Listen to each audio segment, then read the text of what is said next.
Hey, what's up, everybody? BDO44 coming at you with another video. All right, so the Lakers play tonight, 7 o'clock in Vegas against the Phoenix Suns.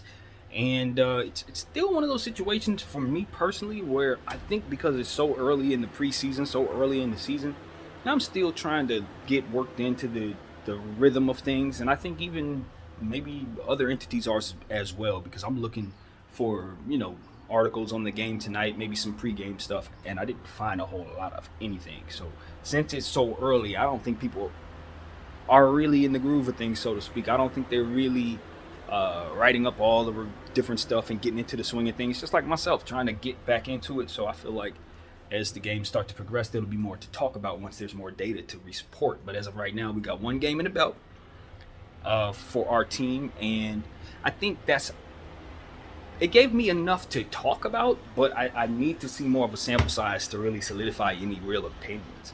Uh, for one, after watching so much basketball for so many years, you just kind of understand what to expect from the preseason, and as the preseason progresses, your expectations for what you can expect can manifest. Because really, you don't know nothing. Your offense isn't run in a way that your team even knows it yet, because everybody is pretty much new.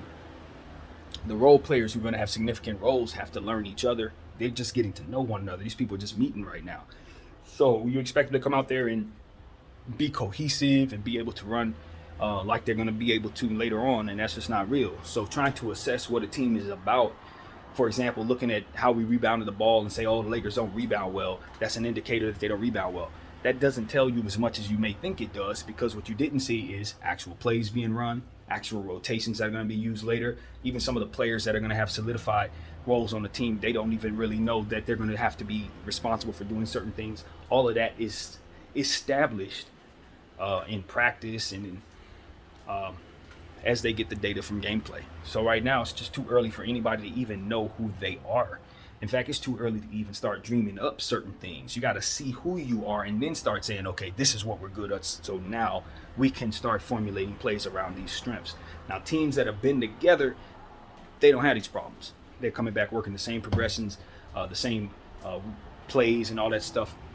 But a lot of the teams, including the Lakers, everything's fresh. New coach, new faces. So basically, when it comes to that kind of thing, it's just time to look at what you have, and that's all we're doing. So through one game, we saw some of our players, but we had a lot of DMPs. So I would imagine this is almost to be considered an entirely new preseason game, because I believe that we're going to see a lot of the players that we didn't see in the last game in this one. That's how that usually goes. But who knows? I expect to see some guys that we didn't see. Maybe Jay Huff gets some minutes tonight. I think, if I'm not mistaken, Walker has been cleared to play as of yesterday. So that would stand to reason that why he would be available today, but I did not see anything official on him playing tonight. Dennis Schroeder, the thing that I read there, said that he was expected to join the team early this week. It's about there now, so I don't know if he should be available tonight, but we just got to come to our own conclusions and wait for the official report on that. So given that it's 11 o'clock, the game's at 7, so I'm pretty sure some of that stuff will probably be typed out right now and it'll be available for us by noon. But as of right now, we just don't have a whole lot of information. But what I can say is just based on what I've already seen from the last game. You guys can go check out what I wrote, what I gave you guys for that game. But essentially, then we saw the youngsters being given the keys to the car in the second half of the game. In the first half of the game, it was basically AD Bron. AD went off. He showed you what type of conditioning he's in. He showed you he was able to dominate the Kings. And if he would have played a whole 40 minutes, we would have blew him off the floor because of how he was playing. That's what it showed me. He had a double-double, 11 points and some steals and some other stuff, I think. I don't have his stats in my mind, but 11 and 11 in limited minutes, very, very limited minutes. So that right there tells you that if we're doing what we're supposed to do, which is lean on Bron and AD, they're ready to go, and that is a good thing. That's basically all we really learned. Bron didn't make any shots. No one cares. He's LeBron James. He has nothing to prove. If anything, you just want to see him running around, feeling good, in shape. I don't care about anything else other than that. He just needs to find himself healthy throughout the season, and that's it. All that other stuff. Oh, LeBron's efficiency. I saw the little blooper reel that's Skip had on Bron yesterday. I don't take it. That is never to be taken seriously when considering LeBron James. When we talk about Russell Westbrook, okay, yeah, he struggled. Those are struggles. When we talk about Bron, yeah, nah, come on, man. Nothing as it pertains to him in a preseason game should be considered very much at all. If he happens to get out there, lucky us, we got to see him. That's literally how I take it. That ain't insane a thing. All he needs to do is just be healthy and stay together with the guys. Make sure that the guys feel like they're a part of what it is that he's got going on. That's his biggest job. It's just make them feel absolutely comfortable with the environment that he creates. You know what I mean? That is created around him. Because that's really difficult for a lot of guys, you know what I mean? But after 20 years, I'm pretty sure he's figured out how to do that. So there's nothing to it, man. I'm happy he looks comfortable. That's the most important thing to me. Does he look comfortable? Yep. Does he seem like he's okay with circumstances? Yep. Then I think we're in a good place. So that's where I'm at with that. Now, what I do want to see is us continue to give long rope to those young playmakers. Scottie Pippen, Austin Reeves, those guys. Who else was it? Even though he's not a playmaker, Max Christie. I'm not discouraged by them struggling in that second half. They struggled mightily, and I'm fine with that. I want to see them get all that out. I want to see them give opportunities to do whatever it is they need to do to get comfortable. Because the only way they're going to get good at what they need to do for our team is to get out there and make those mistakes. And the best time to make those mistakes is right now in the preseason when it does not count. So I like how Darvin Ham allowed them to just stay out there and just struggle, man. Just go out there and just do whatever it is. Break a shot, turn it over, whatever you're going to do. Just get comfortable in that uniform. That's all. Get comfortable in the uniform. Make the mistakes so we can point them out. That's basically what it is. You want to make those mistakes. You want to do what comes naturally to you so that you can now look at that stuff and correct it. Simple and plain. So it's teaching time for our coaches and our young players, and I think we saw a good beginning start to that. So yeah, chemistry, little things. You want to see guys getting along. You want to see guys getting off to a good start. And all of that was good enough for me. I didn't care about the score. Like I said, we controlled the score, to be completely honest with you. All we had to do was put AD back on the floor, and we could have got ourselves back in that game in most instances. It wasn't about the talent. I mean, the fact of the matter was, Mike Brown played 20 players. He had 20 players rostered, 20 players played. Only one of them didn't score. So that lets you know exactly how strange of a basketball game that was. Not to be taken seriously, the score didn't matter to either team. And that will be the case tonight, too. Absolutely the case tonight, too. I expect, Devin Booker, Chris Paul, and Ayton probably play a couple minutes in the first quarter. Bron, AD, same thing, a couple minutes if they play at all. After that, they're sitting down, and we're going to see, the hopefuls. That's what we're going to see. A lot of players that'll be a part of the back of the benches and these rotations, youngsters, rookies, and that kind of thing. When it comes to the Phoenix Suns, I don't really know who they have as in terms of their drafts. I don't think they had any draft picks. If they did, it was probably somebody in the second round or something like that. But I'm sure they have some hopefuls and some players down there that we've never heard of that are going to be running around a lot. But I'm curious to see who they have. I just honestly don't know. Obviously, I know who their main players are. Maybe we'll see some of them. Cam Johnson, Cam Payne. And when I say main players, I mean main bench guys. Those are the guys I'm going to be looking for. Obviously, we've talked a lot about the Phoenix Suns on this channel, following them with both their scandal and their playoff run. So it's one of those situations where, for me, I kind of have it fresh in my mind of what their issues were last season when they got eliminated. And basically, they don't handle the perimeter very well on either side of the ball. They don't shoot the three very well, and they don't guard the three very well. Luckily for them, we don't shoot it very well. So, and that's one of those things. So we kind of play into their hands until we get some shooting down there, which is something I think we should give a little shot to. Maybe we see a lot more Cole Swider tonight than we did in the last game. He was also out there in the fourth quarter with those guys. Maybe we, like I said, Jay Huff is one of our guys that I know can shoot the ball. That is a secret weapon on our team. I don't think most people outside of our organization really know that we have a very, very high level stretch five that we found outside of the draft 2 years back, who's been kind of working with our organization more or less in secret. We saw him during the summer league, and we saw exactly how much he affected our interior defense. Pretty much couldn't score on him. He got hurt in the first game of the summer league after playing excellent. Played one more summer league game, played excellent in that too, I think. And after that, we just didn't see him because of injuries. But Jay Huff is somebody that I think that if he's what I think he is, he's exactly what we need him to be, and he's probably going to develop into being our starting center. And I love TB, I love Damian Jones, but I do think Huff may have a little more upside than those two, and so we have to see though. They haven't put him on the floor, but we would have to see it. But he affected summer league in such a positive way in the short amount of time, specifically in a certain type of way that I think could really, really help us. So that's what I believe. So I'd hope to see both of those guys tonight. Obviously, I want to see more Scottie Pippen. I told you guys what I think of Max Christie and where I'm looking for him to really do damage. It ain't really much on the offensive end yet. It's the defensive side. And I know he's profiled as a shooter who can't shoot, which is really funny. But I know that three ball will fall eventually.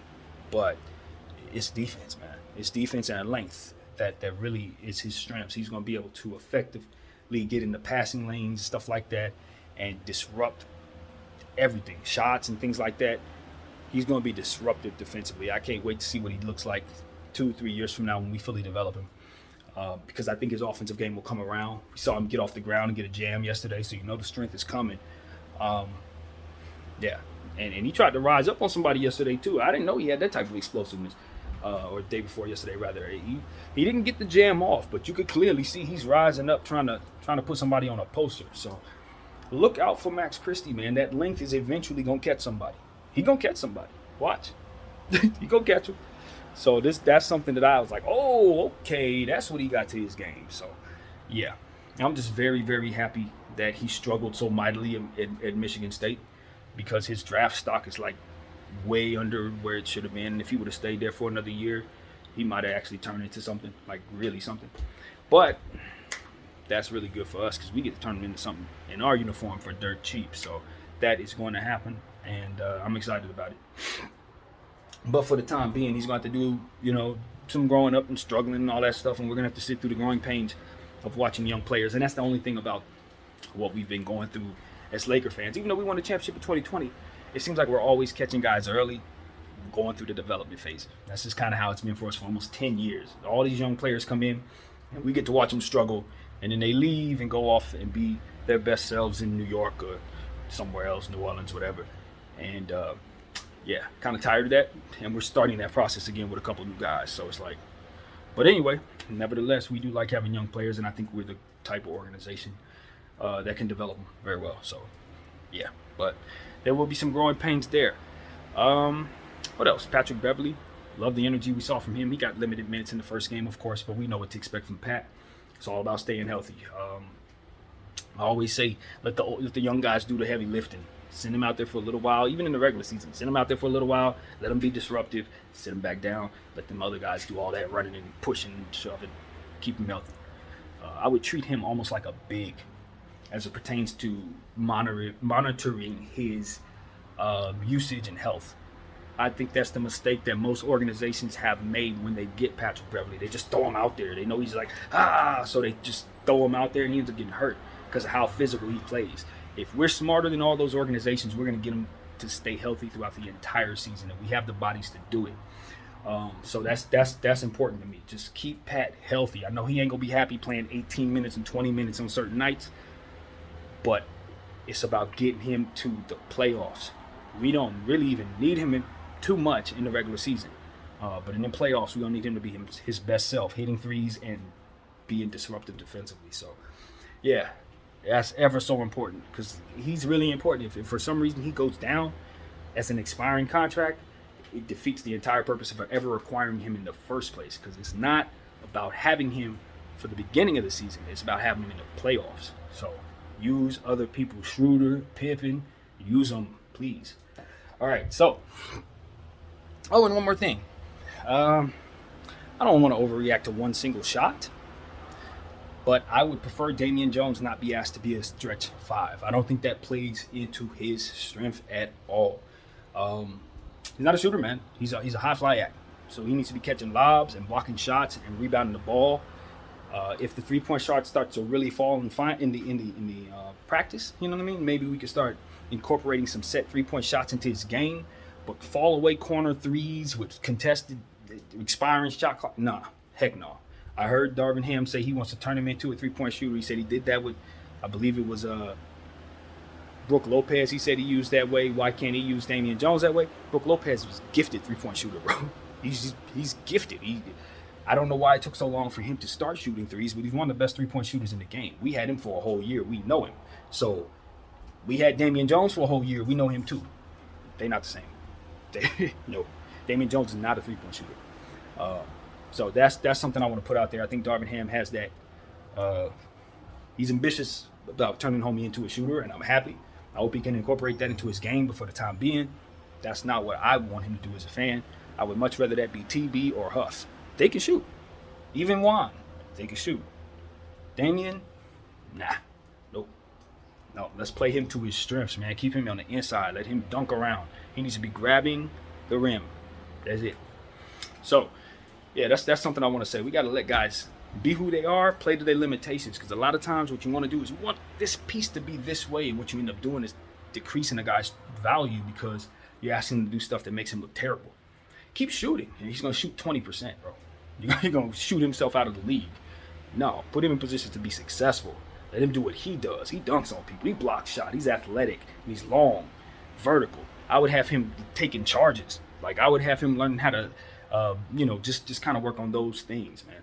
Rebounding, positioning, stuff like that. Lower body stuff to keep him strong. I would not have any interest in having him play beyond 15 feet. Absolutely not. So that's just something I looked at, and I'm like, yeah, let's get away from that. Russell Westbrook, as I told you guys, I didn't get a chance to really see him play at all in the first game. I just missed those parts. He was on the floor. He was out there very briefly. The only bit of him that I saw, honestly, was mistakes. I hate to just say that, but it's the truth. I saw him do some errant passes and stuff like that were caught, but they were just out of rhythm.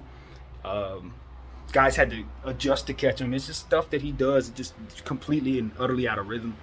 And it's the same thing that drove me crazy last year, the same things that I saw. So all the good stuff that he did, I missed.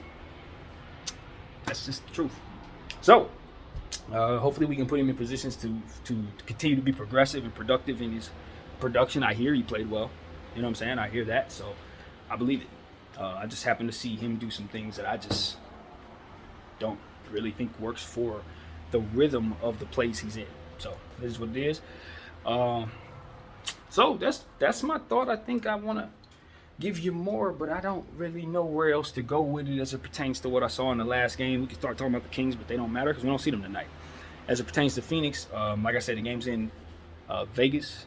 I saw a couple of the Phoenix guys were at the G League Wembanyama game, basically is what I'm going to call it, with Scoot Henderson and those guys. And so that they have been together in Vegas. I don't know if we've been in Vegas since last night. I don't know if our guys were at the game or not, but that makes a difference determining how guys may feel if they had to travel. I ain't that big of a deal, 45-minute flight, whatever. But the point is, kind of get a feel for what the vibes would be. Guys are already in town. So, yeah, it should be an electric night, man. It should be a very electric night. Anytime LeBron James in the house, Chris Paul's in the house, it's going to be something to see. I'm curious to see about DeAndre Ayton, if I'm talking about the Phoenix Suns, because I do think that he has a massive chip on his shoulder. And judging by how other players have played with that type of thing going on, I think you might see DeAndre Ayton play outside of himself this season. I just think that it's set up that way for him to damn near be an MVP candidate just out of sheer anger. So, I don't know. I think he's capable, man. I really do. If you feature him enough and allow him to do the things that he's good at, he's not going to get tired doing those things. He's very, very well conditioned. So I'm just curious to see what his attitude will be. Curious to see if Chris Paul will take advantage of what I think is a very strong chip and feed the heck out of that boy since they've lost a lot of pieces. They're going to need him more this season. And they paid him, so they might as well use him if they ain't going to trade him. So, yeah, I'm thinking Ayton is going to have a career year this season if he doesn't get hurt, knock on wood. So that's just something I'm looking at, man. Curious about that. DB is going to be DB. I've been hearing people talk about how they're kind of down on him because he gets rattled in the playoffs, stuff like that. I don't have those issues as it pertains to DB. Not at all. I don't look at him that way. I look at DB who's already proven himself. All he needs to do is continue to be himself. What I saw last year, though, was probably a little bit of tired legs. The three-point shot started to wane. He kept shooting it because that's what his job is. as the shooter on the team, but it just fell. It just did not fall. And when he starts not being able to hit the 3-point shot, they don't have a 3-point shooting team. But Chris Paul can shoot it, but after that, I mean, it's up to Cam Johnson. They don't really have shooting. So it's one of those things where that's what I saw in the playoffs. He started doing more defensively. His responsibilities required him to play more on the defensive end, and as a result, I think it affected his shot. After a long 82-game season plus playoffs, it just got to a point where I think Devin Booker ran out of gas. I do believe that. Just needed a little more help than they had out there, and needed his teammates to hit some shots. But he wasn't making any himself. So it was just a brick fest for them in the playoffs, and it gave me a whole lot of confidence going against them that if they didn't improve their shooting, that they're not going to be able to beat certain teams. Maybe even us if we can do some things right. So that's what it comes down to for Phoenix. I think they're a regular season team, but if they don't fix their shooting issue and obviously some of these other issues, they're not winning nothing. That's honestly what I think of Phoenix. Keep an eye on Mikal Bridges. He's one of the more important players out there for their team because obviously he is someone who plays both sides of the floor, slashes very well, plays defense like crazy, never gets tired as well. So that's one thing about Phoenix I can give them. They have two of the best conditioned athletes in the game on their roster, in Mikal Bridges and DeAndre Ayton at their respective positions. Ayton being somebody I consider very, very good in terms of keeping his conditioning going. And of course, Mikal Bridges, who has never missed an NBA game in his career, if I'm not mistaken. The NBA Iron Man. So, Phoenix got some good things going for themselves, obviously. But I think the distractions and ultimately them not adjusting to getting more shooting will be why they'll just be kind of an average team this season for the Western Conference. Average being 8 seed, 9 seed, 10 seed in my opinion. But a lot of things could shake up and it could be better than that. But I think it will come down to it being a very competitive West and them not getting better while other teams did. So they come down in my mind. So that's pretty much it, man. That's about as much as I can give you about the Phoenix Suns. We'll see this game tonight, 7 o'clock. Vegas, and yeah, I'll have something for you at the end of that game. Hopefully, we'll get the victory. So that's what I got. BDL 44. I thank you all for watching. I'm out.